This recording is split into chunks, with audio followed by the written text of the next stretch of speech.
Hello friends, स्वागत है आप सभी का आपके अपने प्लेटफॉर्म विवेकानंद करियर पाथ पे। तो फ्रेंड्स, हम लोग कर रहे थे UP triple SC lower PCS 2026 के एग्ज़ाम्स के लिए मोस्ट इम्पॉर्टेंट जो पीवाईक्यू हैं उनको प्रैक्टिस कर रहे थे। तो इससे पहले हम लोगों ने किया है डिजास्टर मैनेजमेंट। कौन सा? डिजास्टर मैनेजमेंट के हम लोगों ने सिलेबस के अकॉर्डिंग, जैसे सिलेबस में चैप्टर वाइज दिया होता है उसके अकॉर्डिंग हम लोगों ने जितने भी चैप्टर थे सारे प्रैक्टिस कर लिए हैं। लगभग 100 क्वेश्चन सारे चैप्टर से हम लोगों ने प्रैक्टिस कर लिए हैं।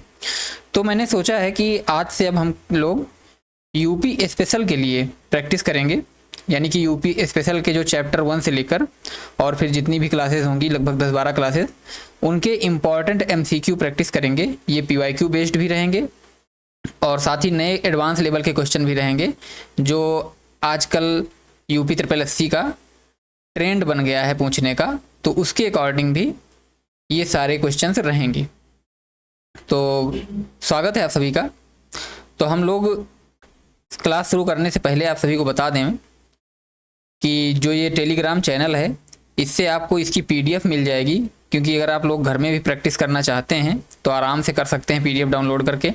और साथ ही जो लोग नए हैं वो लोग चैनल को भी सब्सक्राइब कर लें, क्योंकि मैं इस पर और भी क्लासेज लाता रहता हूं, जैसे एसएससी सीजीएल से रिलेटेड हो गई या बैंक से रिलेटेड, मतलब जैसे इंग्लिश पूछी जाती है तो उसकी मैं वोकैब बाय नेमोनिक्स इस टाइम मेरी सीरीज चल रही है, वोकैब बाय नेमोनिक्स की। मतलब कि उसमें ये है कि वोकैब को मैं ब्लैक बुक से याद करने का जो ट्रिक है उसके द्वारा मैं बता रहा हूँ, ब्लैक बुक से, कि ट्रिक से कैसे याद कर सकते हैं। मतलब कि जैसे आप लोग वैसे याद करते हैं तो कुछ दिन के लिए भूल जाते हैं, फिर लेकिन जब ट्रिक से याद करेंगे, कहीं से रिलेट करके डेली लाइफ से याद करेंगे तो बिल्कुल नहीं भूलेंगे। तो मैं वो सारे क्वेश्चंस या वोकैब यहाँ पे करवाता हूँ, तो आप लोग सब्सक्राइब कर सकते हैं जो लोग इंटरेस्टेड हैं या उस चीज़ की तैयारी कर रहे हैं उन एग्ज़ाम्स की। तो चलिए देरी न करते हुए हम लोग आज की क्लास को स्टार्ट करते हैं। तो देखिए, पहला क्वेश्चन है कि उत्तर प्रदेश अपनी सीमा कितने राज्यों और केंद्र शासित प्रदेशों के साथ साझा करता है? बहुत ही इजी क्वेश्चन है, आई थिंक सबको पता होगा। तो आप लोग इसका आंसर सेलेक्ट करिए क्या होगा। देखो, इसका आंसर हो जाएगा बी, यानी कि 8 राज्य और 1 केंद्र शासित प्रदेश। अब देखो वो 8 राज्य कौन कौन से हैं, तो हम लोग देखेंगे उत्तराखंड से स्टार्ट करेंगे। तो पहला कौन सा है? उत्तराखंड। उसके बाद में कौन सा हो जाएगा? उत्तराखंड के बाद हरियाणा, हरियाणा के बाद राजस्थान, ठीक है, हरियाणा के बाद राजस्थान, फिर राजस्थान से नीचे आओगे तो एमपी यानी मध्य प्रदेश, फिर उसके साइड में कौन सा है सबसे पहले? छत्तीसगढ़, ठीक है, छत्तीसगढ़। फिर उसके बगल में कौन सा है? झारखंड। और फिर क्या हो जाएगा? बिहार, ठीक है, फिर कौन सा है? बिहार। तो ये कितने हो गए? 1 2 3 4 5 6 7, और एक कौन सा छूट रहा है? देखो उत्तराखंड हो गया और हिमाचल हो, सॉरी हिमाचल छूट रहा है, ठीक है। उत्तराखंड के बाद कौन सा लगेगा बीच में? हिमाचल, ठीक है। हिमाचल प्रदेश जो है वो उत्तराखंड, फिर हिमाचल, फिर हरियाणा, ठीक है। तो ऐसे करके ये टोटल 8 राज्य हो जाएंगे और 1 केंद्र शासित प्रदेश कौन सा हो जाएगा? दिल्ली, ठीक है। जो दिल्ली है वो हो जाएगा। तो यानी टोटल कितने हो जाएंगे? 9 राज्य नहीं है, 1 केंद्र शासित प्रदेश है, तो ये ध्यान रखिएगा। अब आओ देखते हैं अगला क्वेश्चन क्या है। देखो क्वेश्चन है कि उत्तर प्रदेश का कौन सा एकमात्र जिला 4 राज्यों, कौन कौन से राज्य? मध्य प्रदेश, छत्तीसगढ़, झारखंड और बिहार की सीमाओं को स्पर्श करता है। अब देखो उत्तर प्रदेश का जो नक्शा है जो पीछे ऐसे नीचे की ओर जाता है, ठीक है, ऐसे ऐसे करके ऐसे नीचे की ओर, फिर ऐसे मतलब ऐसे बनता है, ठीक है। तो जो ये वाला राज्य है, ये कौन, ये सॉरी जिला, ये कौन सा जिला है? यही जिला जो है वो उसी के तो आसपास, देखो नीचे यहाँ पे कौन सा हो जाएगा? इधर मध्य प्रदेश हो जाएगा, फिर यहाँ पे छत्तीसगढ़, यहाँ पे इधर झारखंड, ऊपर कौन सा? बिहार। मतलब 4 राज्यों से वो जुड़ा हुआ है। तो ये हो जाएगा सोनभद्र, ठीक है। सोनभद्र जो है ये एकमात्र जिला है जो 4 राज्यों की सीमाओं को साझा करता है। ठीक है। और यूपी का सबसे दक्षिणी जिला है, अगर सबसे दक्षिणी जिला पूछे तो कौन सा है, सोनभद्र। और अगर उत्तरी जिला पूछे, उत्तरी जिला पूछे तो ये हो जाएगा आपका शामली, ठीक है, सॉरी शामली हो जाएगा आपका पश्चिमी जिला, ठीक है, शामली हो जाएगा पश्चिमी जिला। और सबसे उत्तरी जिला हो जाएगा कौन सा, सहारनपुर, सहारनपुर हो जाएगा सबसे उत्तरी जिला। और साथ ही अगर देखें सबसे पूर्वी जिला कौन सा हो जाएगा, बताओ, सबसे पूर्वी हो जाएगा बलिया, ठीक, बलिया क्या हो जाएगा, पूर्वी जिला। और दक्षिणी कौन सा है, दक्षिणी तो पता ही है, सोनभद्र है, ठीक है। तो ये सारे जिले याद रखिएगा, ऐसे भी क्वेश्चन पूछता है। आओ नेक्स्ट क्वेश्चन देखते हैं कि नेपाल के साथ उत्तर प्रदेश के कितने जिलों को अंतरराष्ट्रीय सीमा लगती है। क्या है क्वेश्चन कि नेपाल के साथ उत्तर प्रदेश के कितने जिलों की अंतरराष्ट्रीय सीमा लगती है। तो देखो इसका आंसर हो जाएगा 7, ठीक है, 7 जिलों की अंतरराष्ट्रीय सीमा नेपाल के साथ लगती है। अब देखते हैं वो जिले हैं कौन कौन से, ठीक है। तो देखो पहला है पीलीभीत, पहला कौन सा है, पीलीभीत। फिर कौन सा हो जाएगा, लखीमपुर खीरी, ठीक है। मैं एक इधर से देख रहा हूँ, मैं ये देख रहा हूँ पश्चिम से पूरब की ओर, ठीक है, ये ऊपर ऐसे नेपाल है, नीचे यूपी है, तो क्या है ये यहाँ से पश्चिम से पूरब की ओर मैं चल रहा हूँ, ठीक है। पहले कौन सा हो जाएगा, पीलीभीत, एक सेकेंड इसको मिटा देते हैं। पीलीभीत के बाद कौन सा हो जाएगा, लखीमपुर। फिर उसके बाद में कौन सा होगा, बहराइच, बहराइच के बाद श्रावस्ती, फिर श्रावस्ती के बाद बलरामपुर, ठीक, फिर बलरामपुर के बाद सिद्धार्थनगर, और सिद्धार्थनगर के बाद लास्ट जिला कौन सा होगा, महाराजगंज, ठीक है। तो ये क्रम से भी याद रखिएगा, कभी कभी क्रम से भी पूछ लेता है। अब जैसे मैंने इसको किस साइड से करवाया, पश्चिम से पूर्व की ओर का मैंने करवाया। अगर कभी पूछ ले कि पूर्व से पश्चिम की ओर, तो आपको यहाँ से लिखना पड़ेगा, महाराजगंज, सिद्धार्थनगर, बलरामपुर, श्रावस्ती, बहराइच, लखीमपुर, पीलीभीत, ठीक है। ये टोटल कितने जिले हैं, 7 जिले। चलो नेक्स्ट क्वेश्चन अब देखते हैं क्या है, क्वेश्चन नंबर 4 क्या कहता है कि निम्नलिखित में से कौन सा जिला राष्ट्रीय राजधानी क्षेत्र एनसीआर में शामिल उत्तर प्रदेश का 8वां यानी सबसे नया जिला है, बताओ। तो देखो इसका आंसर हो जाएगा बी यानी शामली, ठीक है। अब देखो 8 जिले कौन कौन से हैं, तो 8 जिलों में आएगा, याद रखिएगा एनसीआर क्षेत्र में उत्तर प्रदेश के कितने जिले शामिल हैं, 8 जिले, ठीक। और वो 8 जिले हैं कौन कौन से, पहला है मेरठ, फिर गाजियाबाद, गौतम बुद्ध नगर,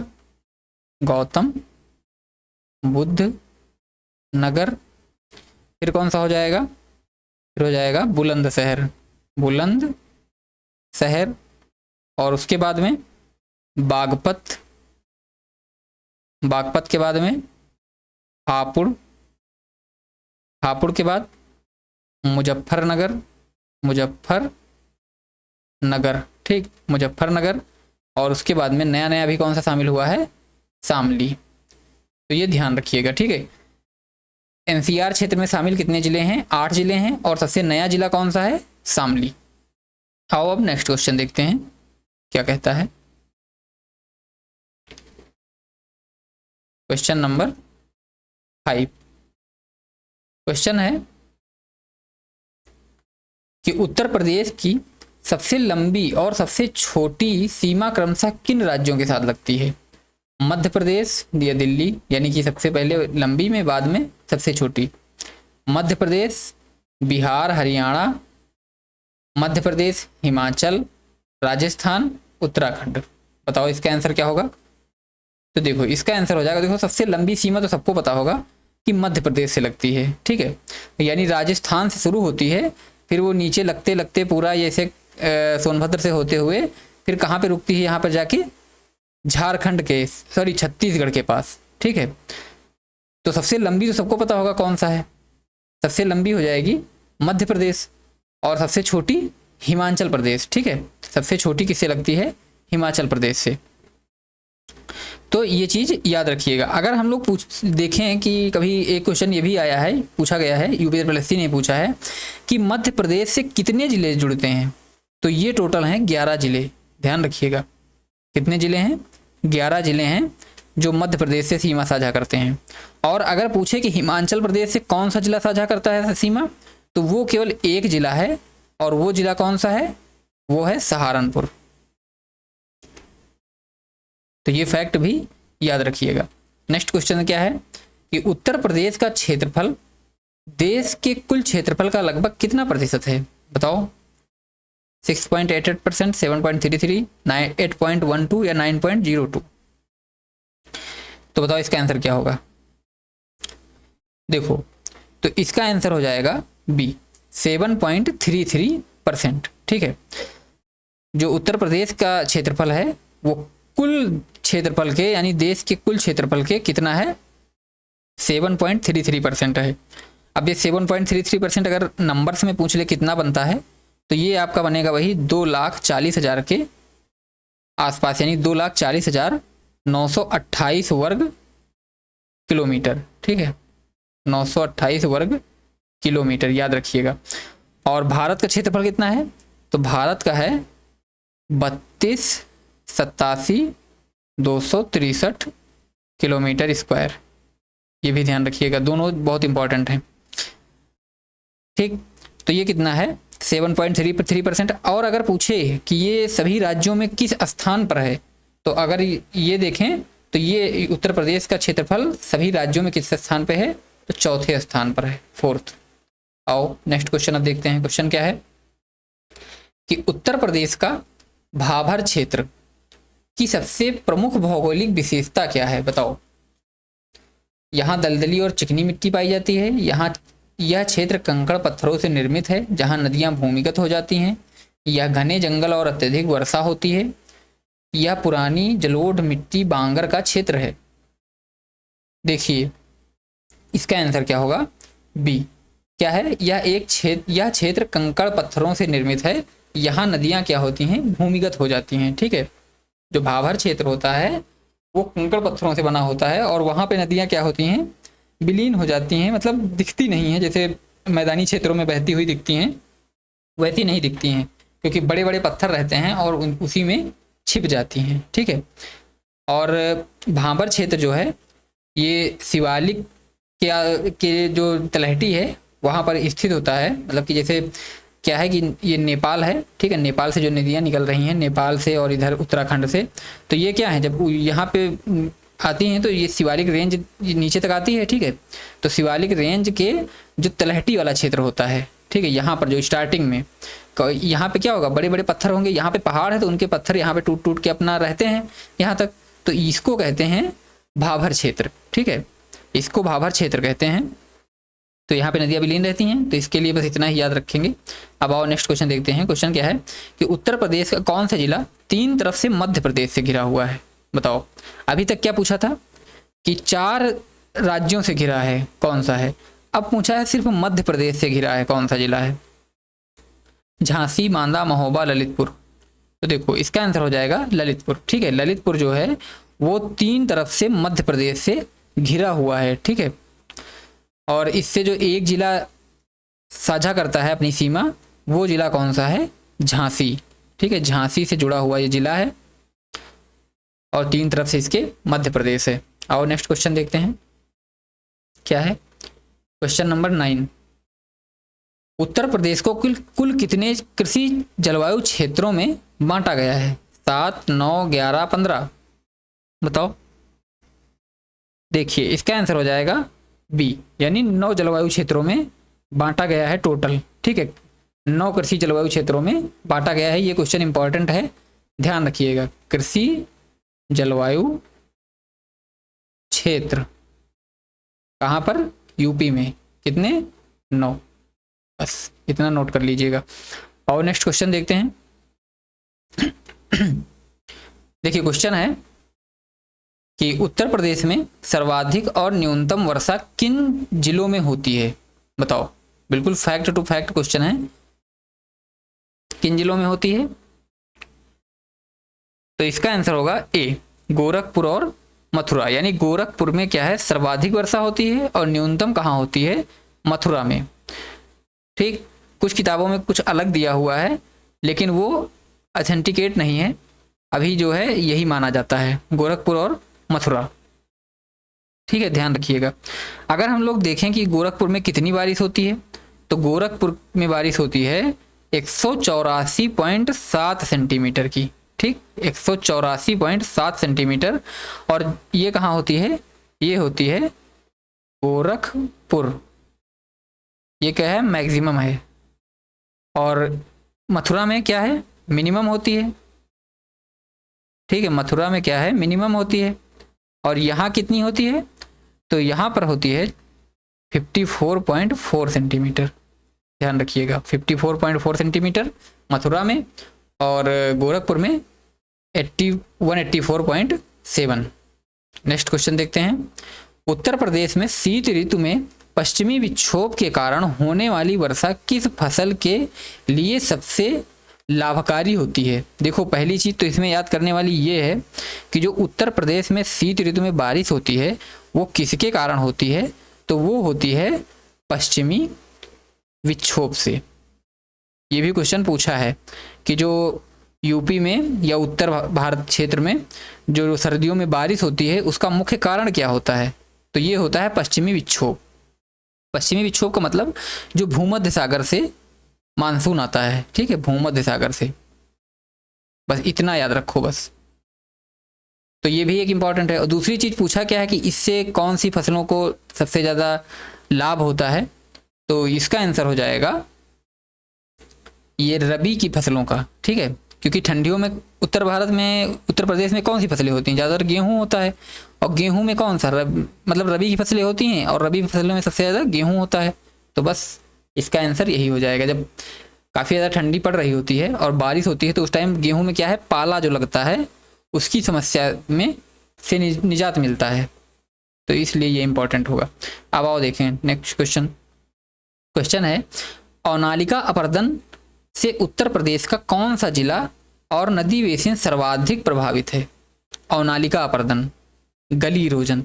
देखो, अगर गली इरोजन देखा जाए तो गली इरोजन कौन सी नदी सबसे ज़्यादा करती है? तो इसके लिए जानी जाती है चंबल। ठीक है, जो चंबल नदी है ये गली इरोजन के लिए सबसे ज़्यादा फेमस है। ठीक है, और इसमें जो सर्वाधिक होता है, सर्वाधिक प्रभावित जिले हैं वो हैं इटावा।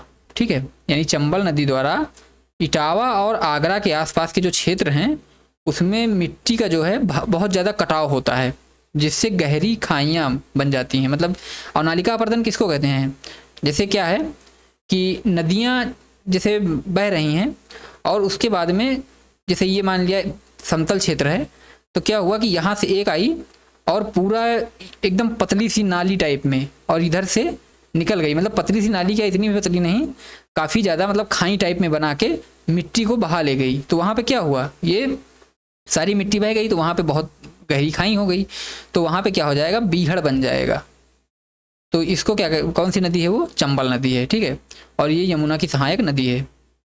और नेक्स्ट क्वेश्चन देखते हैं कि उत्तर प्रदेश के मैदानी क्षेत्रों में नदियों के किनारे स्थित ऊंचे बलुई मिट्टी के टीलों को स्थानीय भाषा में क्या कहा जाता है? बताओ। तो देखो, इसका आंसर हो जाएगा भूर। ठीक है, क्या है इसके बारे में थोड़ा डिटेल भी देख लेते हैं कि गंगा यमुना दोआब में जहां हवा के प्रभाव से बालू के का जमाव ऊंचे टीलों के रूप में हो गया, उसे स्थानीय भाषा में क्या कहते हैं? भूर कहते हैं। ठीक, याद रखिएगा। और नेक्स्ट क्वेश्चन देखते हैं। इतना उसमें और ज़्यादा इंपॉर्टेंट नहीं है कुछ बताने लायक, तो उसको उतना ही रखते हैं। क्या है कि उत्तर प्रदेश के बुंदेलखंड पठारी क्षेत्र की मिट्टी मुख्य रूप से किस तत्व की बहुलता और किसकी कमी पाई जाती है? क्वेश्चन क्या है वो फिर से देखते हैं कि उत्तर प्रदेश के बुंदेलखंड पहाड़ी क्षेत्र की मिट्टी में मुख्य रूप से किस तत्व की बहुलता और किसकी कमी पाई जाती है? बताओ। देखो इसका आंसर होगा लौह तत्व की क्या होती है, बहुलता, और जीवाश्म की कमी होती है। ठीक है, देखो जो ये मिट्टी जो पाई जाती है उत्तर प्रदेश में सबसे ज़्यादा, इसमें क्या होता है कि हमेशा अगर कभी पूछे ना कि किस चीज़ की कमी है, तो हमेशा किस चीज़ की कमी लगाएंगे, जिस ऑप्शन में ह्यूमस होगा, ठीक है, जिसमें जीवाश्म होगा, जीवाश्म की सबसे ज़्यादा कमी है। ठीक, तो ये चीज़ ध्यान रखिएगा। और नेक्स्ट क्वेश्चन देखते हैं कि उत्तर प्रदेश की किस जिले की सीमा हरियाणा, हिमाचल प्रदेश और उत्तराखंड 3 राज्यों से लगती है, बताओ कौन सा जिला है। तो देखो इसका आंसर होगा सहारनपुर। ठीक है, सहारनपुर है जिसकी सीमा 3 जिलों से लगती है। कौन कौन से, हरियाणा, हिमाचल प्रदेश और उत्तराखंड। और इससे पहले हम लोगों ने क्या देखा था, 4 राज्यों से लगती है और 3 तरफ से मध्य प्रदेश से घिरा हुआ जिला। तो याद रखिएगा ये भी चीजें। ठीक है, ये कौन सा था, ये 3 राज्यों से, और वो कौन सा था, 4 राज्यों से। 4 राज्यों से कौन सा था, तो सोनभद्र। और ये 3 राज्यों से कौन सा है, सहारनपुर। वो घिरा हुआ था, इसकी सीमा साझा होती है, ध्यान रखिएगा।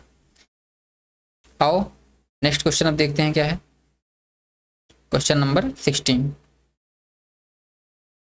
गंगा के मैदानी भाग का ढाल उत्तर प्रदेश में मुख्य रूप से किस दिशा की ओर है, पूर्व से पश्चिम, उत्तर पश्चिम से दक्षिण पूर्व, दक्षिण से उत्तर, या उत्तर पूर्व से दक्षिण पश्चिम। देखो इसका आंसर होगा बी, उत्तर पश्चिम से दक्षिण पूर्व की ओर है। ठीक, ध्यान रखिएगा। ऐसे याद कर सकते हो कि जो नदियां हैं वो क्या है, पश्चिम से पूर्व की ओर बहती हैं। तो पश्चिम क्या एकदम पश्चिम से तो आती नहीं है, थोड़ा उत्तर से, क्योंकि उत्तर में हिमालय है, तो उत्तर से निकलती हैं, उत्तर से पश्चिम की ओर बहती हुई दक्षिण पूर्व की ओर निकल जाती हैं। तो रिलेट करके याद कर सकते हो। नेक्स्ट क्वेश्चन है कि ग्रीष्म ऋतु यानी जिसमें जो मई जून में होती है, में उत्तर प्रदेश के पश्चिमी और मध्य भागों में चलने वाली शुष्क और गर्म पश्चिमी हवाओं को क्या कहा जाता है। तो ये तो सबको पता होगा क्या कहा जाता है, लू। ठीक है, लू कहाँ चलती है, उत्तर प्रदेश में चलती है। चलो नेक्स्ट क्वेश्चन देखते हैं। क्या है कि उत्तर प्रदेश का तराई क्षेत्र निम्नलिखित में से किस फसल के लिए सबसे उपयुक्त माना जाता है, कपास, जूट, गेहूं, चना, धान और गन्ना, मूंगफली और बाजरा। बताओ, तो ये किसके लिए है, धान और गन्ना। तराई क्षेत्र क्या है, यहाँ पर नमी ज़्यादा होती है। ठीक है, तराई क्षेत्र में क्या होता है, नमी ज़्यादा होती है। और जैसे धान हो गया, गन्ना हो गया, इन फसलों को क्या चाहिए, पानी की बहुत ज़्यादा ज़रूरत होती है, पानी की मात्रा इनको ज़्यादा चाहिए। तो बस यहाँ पे पानी है भी ज़्यादा और इनको चाहिए भी ज़्यादा, तो बस यहाँ पे धान और गन्ना सबसे ज़्यादा मात्रा में पैदा होता है। ठीक है, आओ नेक्स्ट क्वेश्चन देखते हैं। क्वेश्चन नंबर 19 क्या है, उत्तर प्रदेश की जलवायु को कोपेन के जलवायु वर्गीकरण के अनुसार किस श्रेणी में रखा जाता है। बताओ, उत्तर प्रदेश की जो जलवायु है उसको कोपेन जो वर्गीकरण था उसमें उसके लिए क्या कोडिंग रखी गई है, बताओ। तो देखो इसके लिए है CWG, यानी कि शुष्क शीत ऋतु वाला मानसूनी प्रकार। अब देखो कोपेन के बारे में हम आपको बता देंगे, अगर इसमें बताने का प्रयास करेंगे तो अभी काफ़ी लंबी वीडियो हो जाएगी। पूरे भारत में कोपेन को कैसे मतलब वर्गीकृत किया जाता है, क्या होता है, इसको लेकर मैं एक सेपरेट वीडियो बना दूंगा छोटा सा, जिसमें आप लोगों को बिल्कुल अच्छे से सारी चीज़ें समझा दी जाएंगी। तो आप लोग खुद से समझ जाएंगे कि हाँ यहाँ पर कौन सा क्या होगा। ये बिल्कुल कठिन नहीं है, याद करने की ज़रूरत नहीं है, आप लोग बिल्कुल समझने लग जाएंगे कि हाँ कहाँ पर कौन सा क्या कोड होता है। बहुत ईजी है इसको समझना। तो मैं इसके लिए एक सेपरेट वीडियो बना दूंगा, इसी चैनल पर मिल जाएगी आपको। आओ नेक्स्ट क्वेश्चन देखते हैं कि बुंदेलखंड क्षेत्र में पाई जाने वाली काली मिट्टी को स्थानीय भाषा में किस नाम से जाना जाता है। इंपॉर्टेंट है ये भी। माड़ और काबर, पड़वा और राकड़, हूर उसर या खादर बांगर। बताओ, तो देखो इसका आंसर हो जाएगा ए, माड़ और काबर। ठीक है, माड़ और काबर के नाम से जाना जाता है, या फिर करैल भी कहा जाता है। ठीक है, बुंदेलखंड की काली मिट्टी को क्या कहा जाता है, करैल भी कहा जाता है, ध्यान रखिएगा। करैल या ये जो इसमें लिखा है माड़ और काबर के नाम से जाना जाता है। और यह जो मिट्टी है ये कपास और चने के लिए, कपास किस में होता है, काली मिट्टी में, ध्यान रखिएगा, और किस में, चने के खेती के लिए बहुत ही उपयोगी होती है, ध्यान रखिएगा। आओ नेक्स्ट क्वेश्चन देखते हैं। क्वेश्चन नंबर 21 क्या कहता है कि उत्तर प्रदेश के दक्षिणी पठारी क्षेत्र की सबसे ऊंची पहाड़ी कौन सी है? शिवालिक, सोनाकर, कैमूर पहाड़ियाँ, अरावली या विंध्याचल की महादेव पहाड़ियाँ? बताओ। तो देखो इसका आंसर हो जाएगा बी, सोनाकर या कैमूर पहाड़ियाँ। थोड़ा इनके बारे में डिटेल में भी देख लेते हैं। है क्या कि सोनभद्र और मिर्जापुर क्षेत्र में स्थित कैमूर और सोनाकर की पहाड़ियाँ जो हैं, जो ये कैमूर और सोनाकर की पहाड़ियाँ हैं, ये किस श्रेणी का हिस्सा मानी जाती हैं? अगर ये पूछा जाए तो ये विंध्य श्रेणी की हिस्सा हैं। और क्या है कि ये हैं कहाँ पर? सोनभद्र और मिर्जापुर में स्थित हैं। ठीक है, सोनभद्र याद रखिएगा, सोनभद्र और मिर्जापुर क्षेत्र में ये स्थित हैं। और ये यूपी के सबसे दक्षिणी पठार का सबसे ऊंचा हिस्सा है। ठीक है, सबसे ऊंचा हिस्सा लगभग कितना? 600 मीटर। और नेक्स्ट क्वेश्चन देखते हैं कि उत्तर प्रदेश के क्षेत्रफल के संदर्भ में निम्नलिखित में से कौन सा जिला सबसे बड़ा और कौन सा जिला सबसे छोटा है? तो आई थिंक सबको पता होगा। लखीमपुर खीरी सबसे बड़ा, हापुड़ सबसे छोटा, सोनभद्र सबसे बड़ा है, भदोही सबसे छोटा, हरदोई सबसे बड़ा, शामली सबसे छोटा। किस क्षेत्र में पूछा है? क्षेत्रफल किस के संदर्भ में पूछा है, ये भी ध्यान रखिएगा। प्रयागराज सबसे बड़ा, बागपत सबसे छोटा। बताओ इसका आंसर। तो देखो इसका आंसर हो जाएगा ए। क्या है? लखीमपुर जो है उसका क्षेत्रफल सबसे बड़ा है, यानी कि सबसे बड़ा जिला कौन सा है? लखीमपुर, और सबसे छोटा हापुड़। ठीक है, तो ये याद रखिएगा। अगर लखीमपुर का कभी क्षेत्रफल पूछ ले, वैसे पूछा नहीं है अभी तक, तो कितना है? 7680। और जो हापुड़ है उसका क्षेत्रफल कितना है? 660। ठीक है, किलोमीटर स्क्वायर में, ध्यान रखिएगा। आओ नेक्स्ट क्वेश्चन देखते हैं। वायु अपर्दन यानी विंड इरोजन से उत्तर प्रदेश के कौन से जिले सर्वाधिक प्रभावित हैं? अब बताओ वायु अपर्दन कहाँ पर सबसे ज्यादा होगा? तो देखो क्या है कि राजस्थान में क्या है, हवाएं सबसे तेज चलती हैं, वहाँ पे रेगिस्तान है। ठीक है, जो राजस्थान से जुड़े जिले होंगे वहाँ पे वायु अपर्दन ज़्यादा होता होगा। वायु अपर्दन का मतलब क्या होता है? जब वायु चले तो मिट्टी उड़े। ठीक है, मिट्टी उड़ के एक स्थान से दूसरे स्थान तक जाए, यानी प्रवाहित हो, तो उसके लिए क्या बोलेंगे? वायु अपर्दन कहते हैं उसको, विंड इरोजन कहते हैं। तो देखो मिट्टी जो है कौन सी उड़ती है? जो रेतीली होती है। ठीक है, रेतीली जो होती है वो मिट्टी उड़ेगी, तो और वायु भी वहाँ तेज चलनी चाहिए, तो कौन सा होगा? बताओ।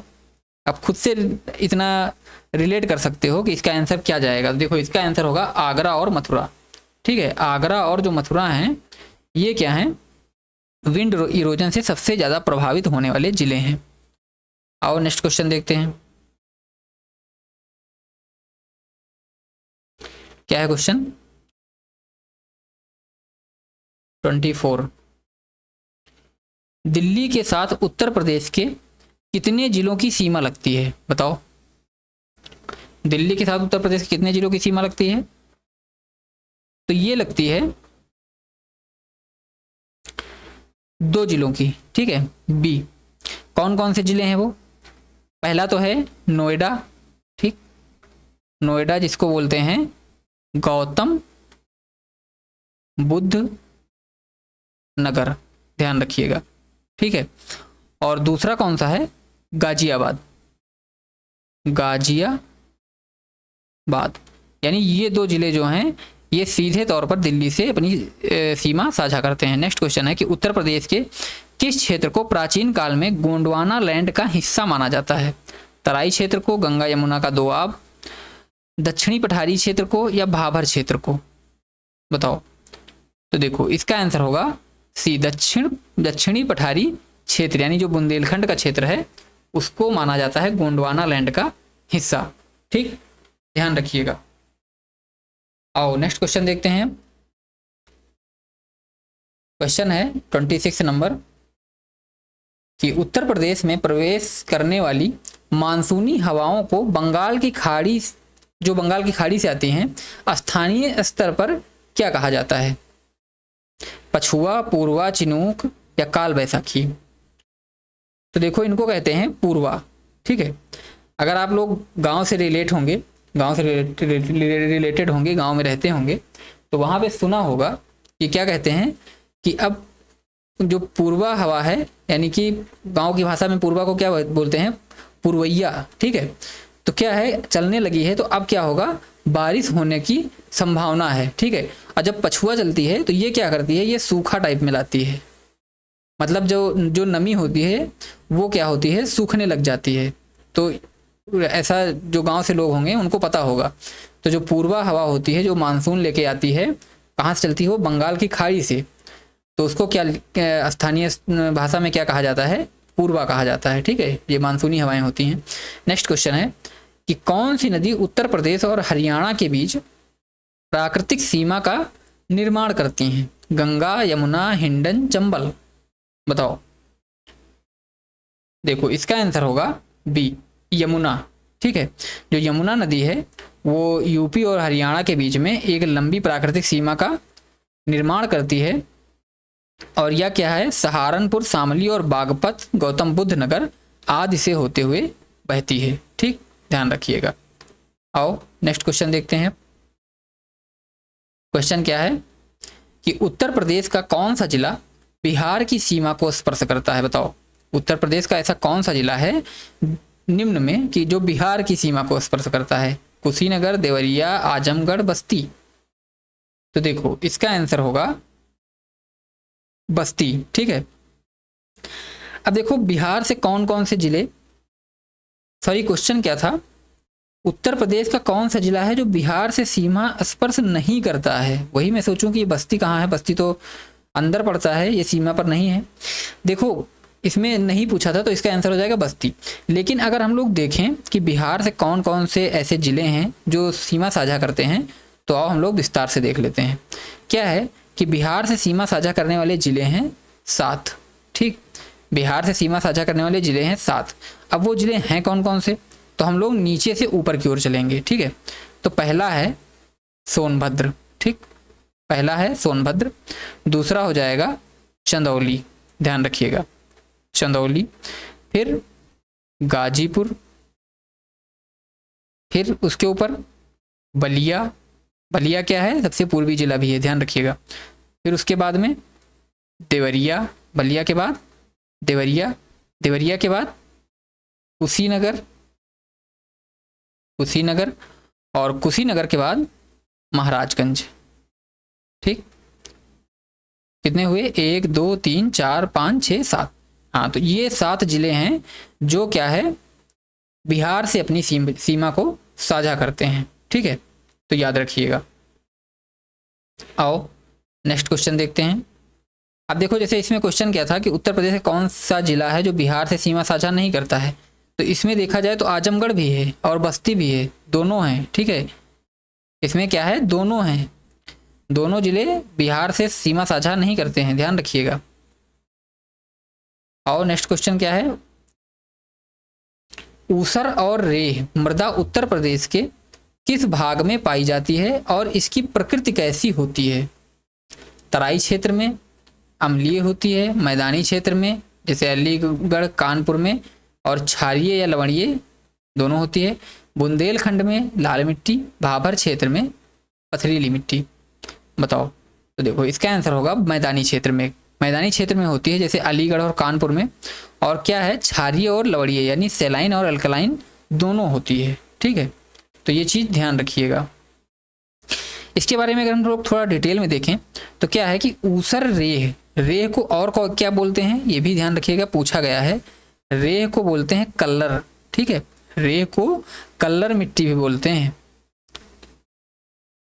जो है इसमें क्या पाया जाता है? सबसे ज़्यादा सोडियम, मैग्नीशियम के लवण क्या हैं इसमें पाए जाते हैं, जो क्या करते हैं? यह खराब जल निकासी वाले मैदानी इलाकों में पाई जाती है। ठीक है, जहाँ पे मैदानी वैसे ऐसे क्षेत्र जहाँ पे जल निकासी अच्छी नहीं होती है वहाँ पे ये मिट्टी पाई जाती है। इंपॉर्टेंट क्या है कि रेह मिट्टी को और किस नाम से जाना जाता है? कल्लर मिट्टी को, ध्यान रखिएगा।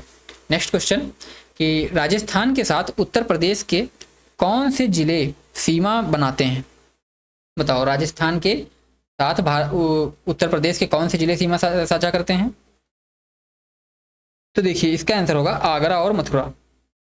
आगरा और मथुरा, ये अभी मैंने क्या पढ़ा था हम लोगों ने कि ये जो विंड इरोजन है उससे भी पीड़ित जिले हैं। ठीक है, विंड इरोजन जो है समस्या, उससे भी ये जिले पीड़ित हैं और ये राजस्थान से सटे हुए हैं। मैंने वहाँ भी आपको बताया था कि राजस्थान से जुड़े हुए जो जिले होंगे उन्हीं में ये चीज़ें होंगी। तो आओ अब नेक्स्ट क्वेश्चन देखते हैं।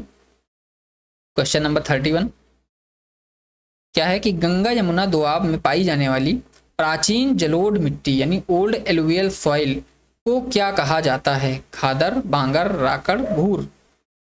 बताओ।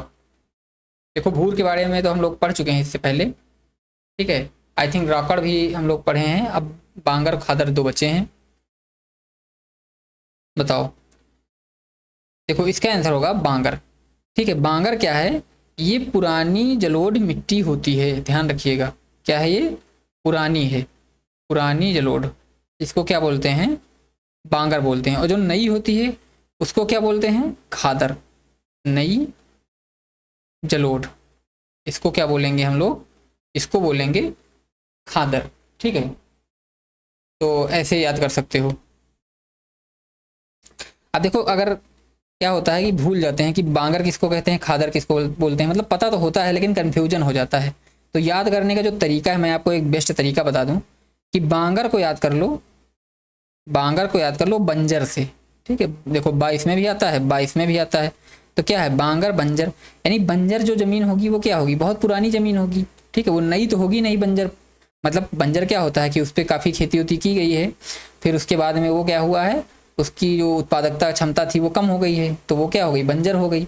तो वैसे ही बांगर होती है। मतलब वैसे नहीं होती, बांगर में खेती होती है लेकिन बांगर क्या है? ये पुरानी जलोढ़ मिट्टी होती है। इसको बा से ऐसे रिलेट कर सकते हो कि जिसमें बा उसमें बा ऐसे। और फिर जो बच गया खादर बच गया, तो खादर क्या है? नई जलोढ़ है। तो ऐसे याद कर लो, क्योंकि मुझे पता है कि या पता सबको होता है लेकिन कन्फ्यूजन ये हो जाता है कि पुरानी जलोढ़ को कहते क्या हैं और नई जलोढ़ को क्या कहते हैं। तो पुरानी जलोढ़ यानी जो ऐसे, ये तो याद ही रहेगा, बांगर और खादर दो तो याद ही रहेगा। बांगर को जैसे ही बंजर से जोड़ोगे तो बंजर का मतलब दिमाग में आएगा कि बंजर कौन सी? पुरानी। ठीक है, नया बंजर तो होगा नहीं। तो बंजर पुरानी यानी पुरानी जलोढ़ होती है बांगर, और बची क्या? खादर। बस ऐसे रिलेट कर लो, याद रहेगा हमेशा। उत्तर प्रदेश का अक्षांशीय विस्तार का लगभग कितना है? बताओ, उत्तर प्रदेश का जो अक्षांशीय विस्तार है ये लगभग कितना है? तो देखो ये है 23 डिग्री 52 मिनट से 30 डिग्री 24 मिनट तक का अक्षांश है। ठीक है, अगर कभी पूछे अक्षांश किसको कहते हैं बताओ? अक्षांश वे रेखाएं होती हैं, जैसे ये क्या है? पृथ्वी है, जो इधर इधर को पड़ी वाली रेखाएं होती हैं, इनको बोलते हैं अक्षांश। और देशांतर क्या होती हैं? जो ऊपर से निकलती हैं। ठीक, ऐसे, तो उनको क्या बोलते हैं? देशांतर। तो उत्तर प्रदेश कितने अक्षांश से है? अब देखो बीच में यहाँ पे मान लो ये 0 डिग्री इक्वेटर है, तो इसके ऊपर से, ठीक है, ऊपर से कितने से है? 23 डिग्री 52 मिनट से। ठीक है, 23 डिग्री 52 मिनट से कितने तक है? 30 डिग्री 24 मिनट तक ऊपर। तो ये चीज़ ध्यान रखिएगा। आओ अब नेक्स्ट क्वेश्चन देखते हैं कि बुंदेलखंड क्षेत्र में पाई जाने वाली पड़वा यानी परवा जो है, मृदा की मुख्य विशेषता क्या है? बताओ। यह शुद्ध काली मिट्टी है, या हल्की लाल भूरी बलुई दोमट मिट्टी है, या दलदली मिट्टी है, या चूना पत्थर से बनी मिट्टी है? बताओ इसका आंसर क्या होगा? तो देखो पड़वा या पड़वा जो होती है ये मिट्टी पाई कहाँ जाती है? पहली चीज तो ये हम लोग देख लेते हैं। ठीक है, पड़वा, पड़वा या क्या बोलते हैं इसको? परवा, ये कहाँ पाई जाती है? तो ये ज़्यादातर पाई जाती है हमीरपुर जालौन वाले क्षेत्र में। ठीक है, हमीरपुर जालौन, मतलब कि जो यमुना के बीहड़ वाले क्षेत्र होते हैं वहाँ पर ज़्यादा पाई जाती है। कौन से? यमुना से, यमुना के बीहड़। अगर ये भी पूछ ले कि यमुना के बीहड़ वाले क्षेत्र में कौन सी मिट्टी पाई जाती है, तो ध्यान रखिएगा पड़वा या परवा। ठीक है, और होता क्या है कि यह हल्की लाल भूरी और बलुई दोमट मिट्टी है। ठीक है, जिसमें ज्वार और चने की खेती सबसे ज़्यादा होती है। इसमें किसकी खेती सबसे ज़्यादा होती है? ज्वार और चने की सबसे ज़्यादा इसमें खेती होती है। अभी हम लोगों ने एक चीज़ और देखा था कि चने की खेती और किस में ज़्यादा हो रही थी, वो काली मिट्टी में हो रही थी। ठीक है, काली मिट्टी में भी चने की खेती अच्छी हो रही थी। और ये क्या है, ज्वार और ज्वार यानी पड़वा या परवा। ठीक है, तो क्या पूछा था इसमें कि बुंदेलखंड क्षेत्र में पाई जाने वाली पड़वा मृदा की विशेषता क्या है। तो विशेषता इसकी यही है कि ये कैसी होती है, ये हल्की लाल और बलुई दोमट क्षेत्र वाली, बलुई दोमट वाली मिट्टी होती है। आओ अब नेक्स्ट क्वेश्चन देखते हैं। क्वेश्चन नंबर 34 क्या है कि उत्तर प्रदेश के किस जिले की सीमाएं सर्वाधिक अन्य जिलों यानी यूपी के ही जिलों को स्पर्श करती हैं। मतलब कौन सा ऐसा जिला है जिसकी सीमाएं सबसे ज्यादा और अन्य जिलों से भी मिलती हैं, बताओ। तो इसका आंसर होगा बी, बदायूं। ठीक है, बदायूं जो है इससे कितने जिलों की सीमा मिलती है, तो इससे मिलती है टोटल 9 जिलों की सीमा, 9 जिलों की सीमा ये साझा करता है। ठीक, बदायूं। और इससे जो कम वाला है कौन सा जिला है, ये भी ध्यान रखिएगा, हरदोई। हरदोई को कितने जिले, 8 जिले स्पर्श करते हैं, इंपॉर्टेंट है। नेक्स्ट क्वेश्चन कि उत्तर प्रदेश के भौतिक विभाजन में गंगा यमुना का विस्तृत मैदानी भाग का निर्माण मुख्य रूप से किस युग में हुआ था, बताओ। तो उत्तर प्रदेश का भौतिक विभाजन वाला क्षेत्र है, यानी उत्तर प्रदेश का जो क्षेत्र है गंगा यमुना का, उसका निर्माण किस युग में हुआ था। प्री कैम्ब्रियन, गोंडवाना युग, प्लीस्टोसीन से होलोसीन युग में, या क्रिस्टेशियस युग में। देखो इसका आंसर होगा सी, इससे प्लेस्टोसीन से हिलोसीन युग में इसका निर्माण हुआ था। ठीक है, डिटेल में देखते हैं कि गंगा का मैदानी भाग बहुत नया है। ठीक है, इसका निर्माण प्लेस्टोसीन युग से लेकर हिलोसीन तक की नदियों द्वारा लाए गए अवसादों के जमाव से हुआ है, ध्यान रखिएगा। आओ नेक्स्ट क्वेश्चन देखते हैं। क्वेश्चन नंबर 36 क्या कहता है कि उत्तर प्रदेश में ग्रीष्म ऋतु के दौरान सबसे अधिक तापमान किन जिलों में रिकॉर्ड किया जाता है, बताओ। गोरखपुर, देवरिया, आगरा और झांसी, बरेली, मुरादाबाद, वाराणसी, प्रयागराज। देखो इसका आंसर होगा आगरा और झांसी। ठीक है, ये 2 जिले ऐसे हैं जहां पर सबसे ज्यादा तापमान रिकॉर्ड किया जाता है। बस इसके लिए इतना ही। नेक्स्ट क्वेश्चन आओ देख लेते हैं। अगर कोई पूछे कि ऐसा क्यों है, तो ऐसा इसलिए है कि ये दोनों क्षेत्र जो हैं ये क्या है कि कर्क रेखा के सबसे नजदीक होते हैं। ठीक है, ये दोनों क्षेत्र क्या हैं, ये दोनों जिले कर्क रेखा के सबसे नजदीक हैं। तो क्या है, सूर्य की किरणें गर्मियों में कर्क रेखा पर ही पड़ती हैं, पता होगा, अगर नहीं पता है तो जान लो कि जो मई जून का महीना होता है उसमें क्या होता है कि सूर्य की किरणें सबसे ज़्यादा कर्क रेखा पर पड़ती हैं। ठीक है, 21 जून को सूर्य की रेखा सीधी कर्क रेखा पर पड़ती हैं, ये भी ध्यान रखिएगा। और 21 जून के बाद ये वापस होने लगता है सूर्य कर्क रेखा से किधर, इक्वेटर की ओर। तो इसलिए यहाँ पर सबसे ज़्यादा गर्मी होती है। नेक्स्ट क्वेश्चन क्या है कि किस नदी को उत्तर प्रदेश और बिहार की प्राकृतिक सीमा बनाने के लिए जाना जाता है। गंडक, कर्मनासा, गोमती, राप्ती, सोन, टोंस या चंबल, बेतवा। ये तो हो ही नहीं सकता क्योंकि ये पश्चिम उत्तर प्रदेश की नदियां हैं। देखो इसका आंसर होगा गंडक और कर्मनासा नदियां। ठीक है, गंडक नदी कुशीनगर और महाराजगंज के क्षेत्र में, जबकि कर्मनासा नदी चंदौली और गाजीपुर के क्षेत्र में यूपी और बिहार की सीमा बनाती हैं। ठीक है, अगर पूछे कि जो गंडक नदी है ये कहाँ पर सीमा बनाती है और दूसरी कौन सी थी, कर्मनासा, ये कहाँ पर सीमा बनाती है, यूपी और बिहार के क्षेत्र में। तो जो गंडक है ये बनाती है कुशीनगर और कहाँ पर, महाराजगंज के क्षेत्र में। और जो कर्मनासा है ये बनाती है चंदौली और कौन से क्षेत्र में, गाजीपुर। तो इंपॉर्टेंट है, ध्यान रखिएगा। और नेक्स्ट क्वेश्चन देखते हैं। क्वेश्चन नंबर 38 क्या है कि बुंदेलखंड और बंगेलखंड पठारी क्षेत्र को विभाजित करने वाली मुख्य नदी कौन सी मानी जाती है। यमुना, चंबल, केन, हिंडन, बताओ। तो देखो इसका आंसर होगा केन।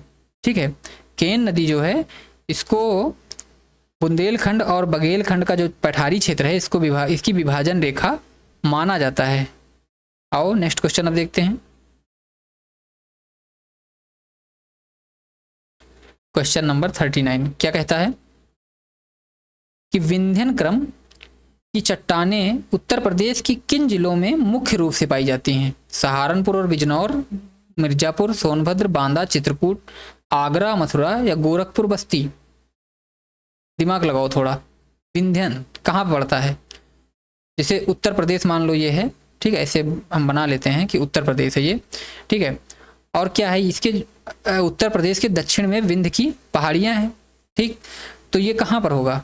ये हमेशा ऐसे ही तो होगा कि जो दक्षिणी जिले होंगे उसी के पास में तो ये विंध्यन क्षेत्र की चट्टानें पाई जाएंगी। अब यहाँ ऊपर तो पाई नहीं जाने लग जाएंगी, तो नीचे के क्षेत्रों में पाई जाएंगी।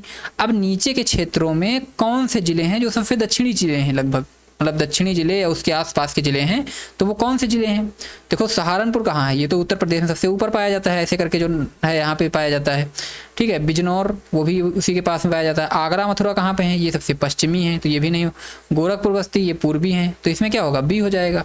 मिर्जापुर, सोनभद्र, बांदा, चित्रकूट। मिर्जापुर कहाँ पाया जाता है? सोनभद्र तो सबको पता होगा, ये वाला क्षेत्र, तो ये तो वही विंध्य की जो चट्टानें हैं उसी के पास में है, ठीक है, सोनभद्र। और उसके बाद में मिर्जापुर उसी के बगल में है, ठीक है। बांदा भी वहीं है, चित्रकूट भी यही है दक्षिण की वाली सीमा पर।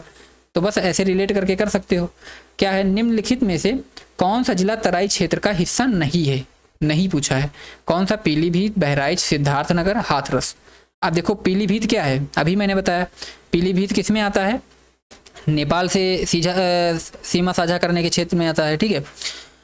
बहराइच ये भी उसी में है। सिद्धार्थनगर ये भी नेपाल के पास में है। हाथरस जो है ये अलग है, ठीक है। तो इसका आंसर डी हो जाएगा, ध्यान रखिएगा, ठीक है। ऐसे रिलेट करके भी आराम से याद कर सकते हो। नेपाल बॉर्डर से रिलेटेड जितने भी जिले हैं वो नहीं हो सकते, बाकी इससे हो जाएंगे। अब आओ नेक्स्ट क्वेश्चन देखते हैं। क्वेश्चन नंबर 41 क्या है? उत्तर प्रदेश के पूर्व से पश्चिम तक की कुल लंबाई लगभग कितनी है? 240 किलोमीटर, 450, 650, 850? बताओ। तो देखो इसका आंसर हो जाएगा 650, ठीक है। देखो ये क्वेश्चन पूछा गया कई बार, मैं इसको थोड़ा डिटेल में ही बता देता हूँ यहाँ पर कि जैसे इसमें क्या पूछा था, उत्तर प्रदेश को पूर्व से पश्चिम की ओर, ठीक है। मान लो ये ऐसे हम लोग बांट लेते हैं उत्तर प्रदेश को, ये क्या हो जाएगी उत्तर और ये हो गया दक्षिण, ठीक है। फिर ऐसे करेंगे, ये हो जाएगा पश्चिम, ये हो जाएगा पूर्व, ठीक है। अब क्या पूछा गया है इसमें कि पूर्व से पश्चिम तक की ओर कितना है, तो ये हो जाएगा 650। इसको दूसरे कलर से लिख देते हैं यहाँ पर। पूर्व से पश्चिम क्या है? ये वाला क्षेत्र, देखो ये वाला क्षेत्र क्या है? 650 किलोमीटर का है, ठीक, उत्तर प्रदेश की सीमा। और अगर उत्तर से दक्षिण को पूछे, इसको दूसरे कलर से लिख देते हैं, ठीक है।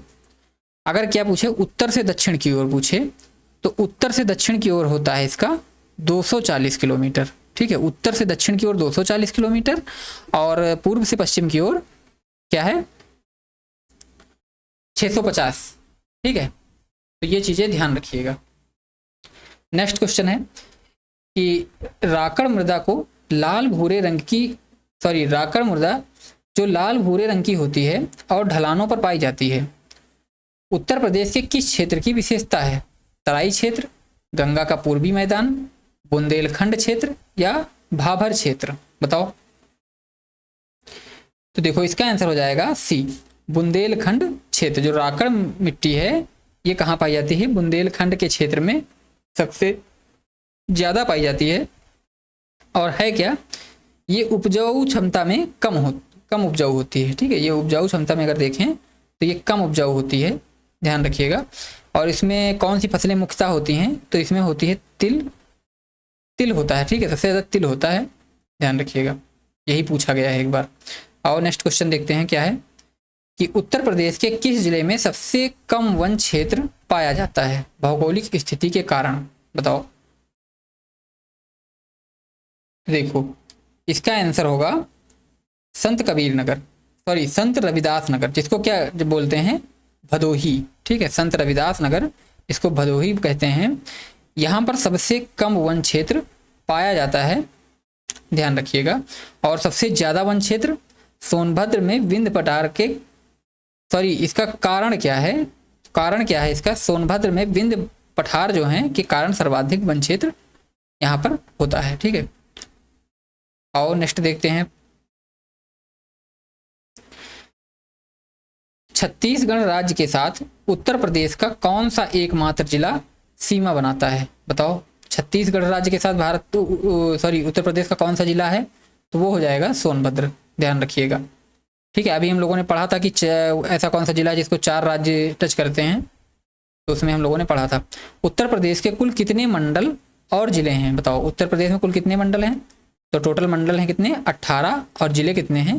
75, ध्यान रखिएगा। ठीक है, और अगर पूछे कि सबसे नया मंडल कौन सा है, तो 18वां बनाया था, वो कौन सा है? अलीगढ़। ठीक, अलीगढ़ जो है ये 18वां मंडल है और सबसे नया मंडल है। और नेक्स्ट क्वेश्चन अब देखते हैं क्या है। गंगा नदी उत्तर प्रदेश के किस जिले से राज्य में प्रवेश करती है? बताओ, गंगा नदी उत्तर प्रदेश के किस जिले से राज्य में प्रवेश करती है?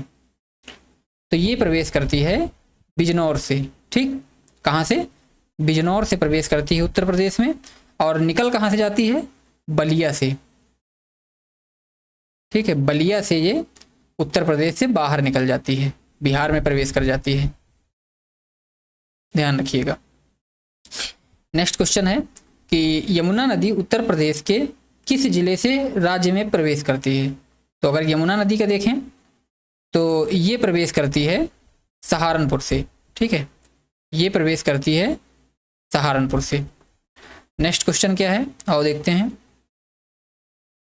क्वेश्चन है कि उत्तराखंड के गठन कब हुआ था? उत्तराखंड का गठन इंपॉर्टेंट है, ये भी ध्यान रखिएगा, 9 नवंबर 2000 को। इससे पहले उत्तर प्रदेश की भौगोलिक सीमा किस देश से लगती थी जो अब नहीं लगती है?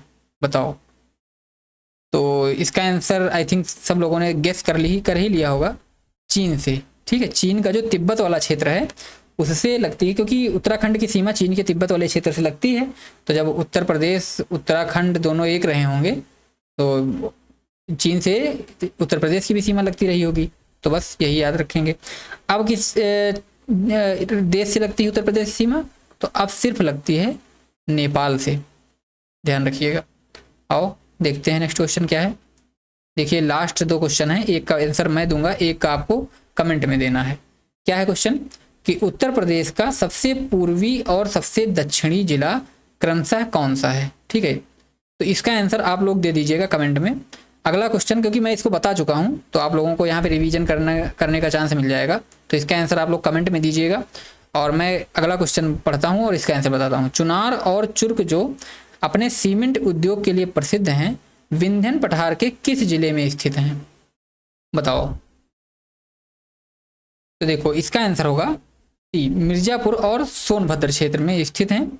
ठीक है, मिर्जापुर में कौन सा है? चुनार, और सोनभद्र में कौन सा है? चुर्क, जिसको डल्ला के नाम से भी जानते हैं। ठीक है, लिख देता हूं यहाँ पर कि मिर्जापुर में कौन सा है? मिर्जापुर में है चुनार। ठीक, और सोनभद्र में कौन सा है? सोनभद्र में है चुर्क या डल्ला। ठीक है, ये दोनों क्षेत्र क्या हैं? सीमेंट के लिए बहुत ज़्यादा प्रसिद्ध हैं। ठीक है, विंध्यन चट्टानों के चूना पत्थर के भंडार के कारण यूपी के सबसे बड़े सीमेंट उद्योग का ये केंद्र माने जाते हैं। ठीक है, विंध्यन चट्टानों में जो चूना पत्थर की चट्टानें हैं वो यहाँ से नज़दीक रहती हैं, तो इसीलिए ये क्षेत्र सबसे ज़्यादा सीमेंट उद्योग के लिए प्रसिद्ध है।